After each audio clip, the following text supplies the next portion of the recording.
Former U.S. President Donald Trump is reported to be safe after shots were fired at his golf course in West Palm Beach. This is in Florida in the United States. The Federal Bureau of Investigations says this is another assassination attempt. Now officials say Secret Service agents spotted a rifle barrel poking out of the bushes as they were clearing holes on the course ahead of Trump, then fired on a gunman near the property line, only a short distance from where the former president was playing. Now we are now joined by a renowned senior research fellow and political economist at trade collective Lebohang Pheko.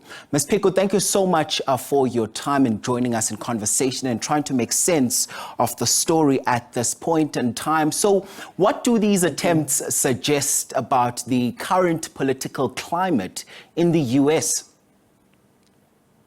Yeah, thank you so much for your time, and to the listeners and the audience. I think that there's a few things that might emerge from this. There's the different schools of thought. The one is that these are exaggerated attempts by people, insiders, and this is a conspiracy theory, but insiders in the Trump to try and boost his campaign, his flag campaign attempts. A second school of thought suggests that it is perhaps a some centrist groups, extremist groups, which are perhaps attempting to try to prevent his ascent into office, which I think is quite a disturbing way to deal with the democracy.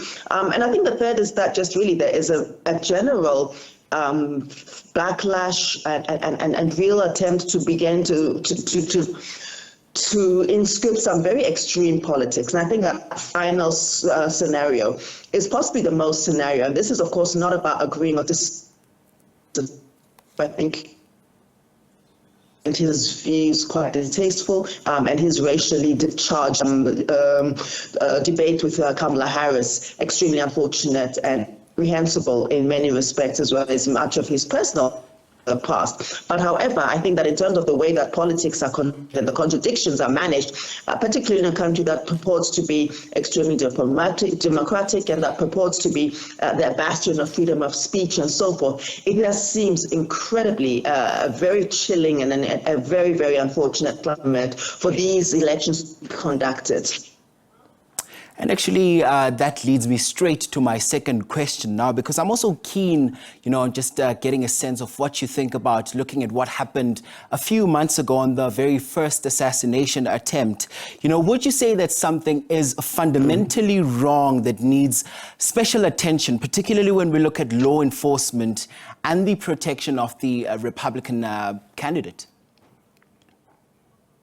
I think the protection of all candidates and also the protection of U.S. citizens at large. And, if we look at the extent of which there's a gun culture in the United States, the proliferation of arms, the proliferation of arms amongst underage people, the proliferation of school shootings, which we at a distance look at with great alarm. I think there's not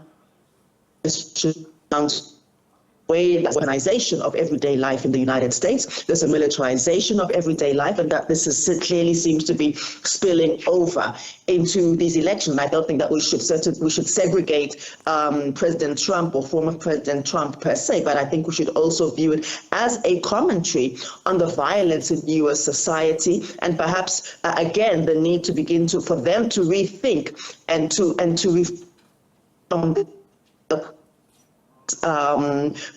that everybody has the right to bear arms. I'm sure that President Trump is under appropriate protection, especially given that he's a former president, and certainly given that he's, again, a candidate. I do think that it's very unfortunate that this seems to be the only way to then draw attention to the very real violences that everyday people seem to be facing across the U.S., including in schools, as we have seen, in recent years. That's political economist at Trade Collective, Ms. Lebohang Pheko, joining us there. We had to cut this discussion short due to that sound quality there. Apologies for that.